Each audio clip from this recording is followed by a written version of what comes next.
Musím si dávať bacha, či nejdu policajti, lebo mám tu v aute slovenské oplátky. A dozvedel som sa vraj na Slovensku, doma robené slovenské koláče sú vraj nelegálne. A vraj začínajú postihovať tých domácich pekárov a tie paničky, ktoré pečú takéto koláče takto pred Vianocami. A vraj štát oberajú ročne okolo 20 miliónov dolárov.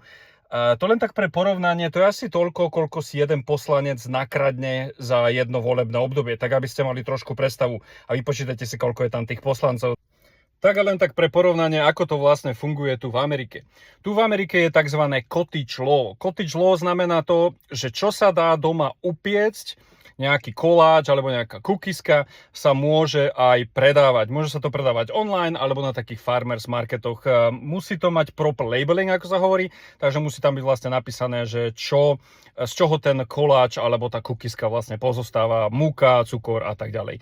Takže takto tu funguje, tu v Amerike a nikto sa nemusí skrývať, že predáva koláče z domu.